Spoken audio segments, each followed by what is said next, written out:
सदियों से इस पुरानी आग का इस्तेमाल प्रार्थना के लिए किया जाता रहा है। यह रूहानी पवित्रता का रास्ता है। यह हजारों साल पहले वैदिक युग से चली आ रही एक रस्म है, जिसमें पवित्र आग चढ़ाने की परंपरा का जिक्र कुछ सबसे पुराने ग्रंथों में मिलता है। लेकिन इस कहानी में और क्या है जो इसे सबसे मॉडर्न एडवर्टाइजमेंट बनाता है, जिसे हमने फिर से डिजाइन किया है? हम अपने पर्यावरण संकट को हल करने के लिए नई ब्रांड टेक्नोलॉजी पर विचार करने के लिए काफी उत्सुक हैं।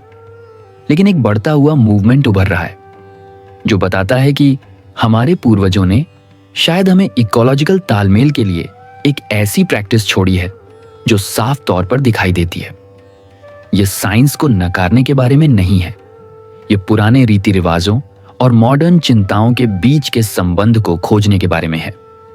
इस वीडियो में हम देखते हैं कि अग्निहोत्र के नाम से जानी जाने वाली इस आसान रस्म को अब हमारे एटमॉस्फेयर को शुद्ध करने, हमारी आत्माओं को ठीक करने और हमारे ग्रह को वापस पटरी पर लाने में मदद करने की इसकी क्षमता के लिए कैसे खोजा जा रहा है। तो क्या यह आग सिर्फ सिंबॉलिक है? लेकिन क्या इसे कुछ और होना चाहिए? तो अग्निहोत्र असल में क्या है? ऊपर से देखने पर यह केवल एक आसान आग की रस्म है जो सूर्योदय और सूर्यास्त के सटीक लोकल समय पर की जाती है। साधक एक छोटा उल्टा पिरामिड के आकार का तांबे का बर्तन इस्तेमाल करते हैं। अंदर वे खास ऑर्गेनिक चीजें जलाते हैं, सूखा गाय का गोबर, थोड़ा सा चावल और शुद्ध गाय के घी की एक बूंद। जब चढ़ावा चढ़ाया जाता है तो दो छोटे खास संस्कृत मंत्र बोले जाते हैं। हजार सालों से यह आध्यात्मिक संदर्भ में अस्पष्ट रहा है।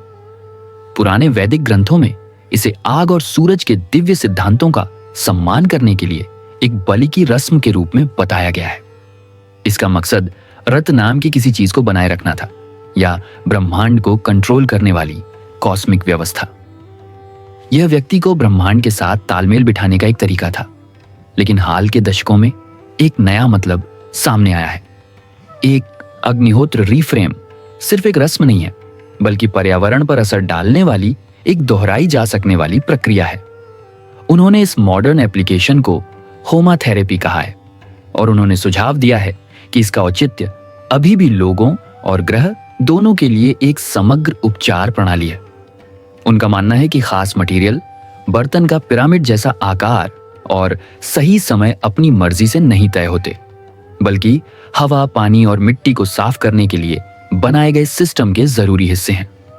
लेकिन यहीं पर पुरानी सोच और मॉडर्न साइंस ने जो देखा है उसके बीच एक साफ लाइन खींचना जरूरी हो जाता है। एक मामूली आग ये सब कैसे कर सकती है? दावे तीन चीजों के इर्द गिर्द घूमते हैं: एटमॉस्फेयर, मिट्टी और सभी जीवों पर इसका असर। सबसे पहली शिकायतें और अग्निहोत्र की शुरुआत हवा पर इसके असर के इर्द गिर्द घूमती है।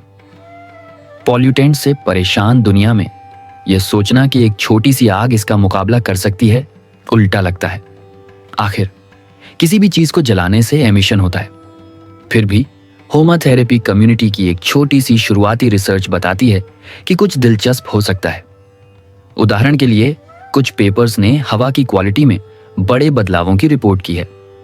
एक स्टडी में आग के दौरान हवा में सल्फर डाइऑक्साइड के लेवल में कमी की रिपोर्ट की गई।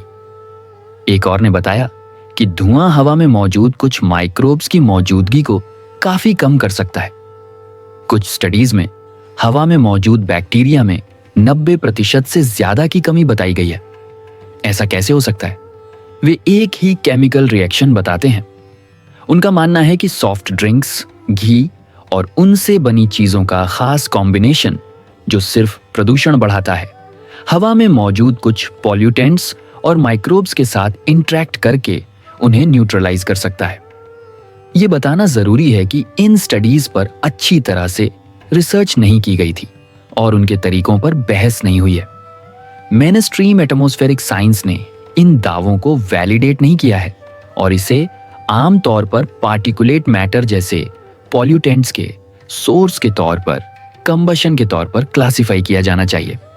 शायद सबसे पॉपुलर कहानियों में से एक, और इसलिए जिस पर चिंता होनी चाहिए वह यह है कि यह सिर्फ एक कहानी है और इसमें इंडिपेंडेंट वेरिफिकेशन की कमी है जो 1984 की भोपाल गैस ट्रेजेडी से निकली है। एक जहरीले लीक से तबाह हुए शहर में ऐसे परिवारों की कहानियां हैं जो रेगुलर अग्निहोत्र करते थे और जो बहुत ज्यादा प्रभावित इलाकों में रहते हुए भी थोड़े बहुत तालमेल के साथ बच गए। हालांकि यह कोई कंट्रोल्ड साइंटिफिक स्टडी नहीं है, लेकिन होमा कम्युनिटी में इस कहानी को अक्सर इस प्रैक्टिस से बनने वाले प्रोटेक्टिव माहौल का एक मजबूत सबूत माना जाता है। वैदिक नजरिए से मुख्य गाइडिंग प्रिंसिपल यह था कि जो चीज जमीन को ठीक करती थी वह सबसे पहले माहौल था। आज हम मॉडर्न टूल्स के साथ इस पुराने आइडिया को एक्सप्लोर करना शुरू कर रहे हैं और शुरुआती नतीजे, हालांकि अभी तक मेनस्ट्रीम साइंस ने स्वीकार नहीं किए हैं, काफी दिलचस्प हैं। अगर आपको मॉडर्न इंटरेस्ट के लिए पुराने सॉल्यूशन में यह लुक मिलता है तो थोड़ा समय निकालकर सब्सक्राइब करें और हमें थम्स अप दें। हम हर वीकेंड हमेशा नई साइंटिफिक जानकारी और नई चीजों को एक्सप्लोर करते रहते हैं और आप भी हमारे साथ जुड़ना चाहेंगे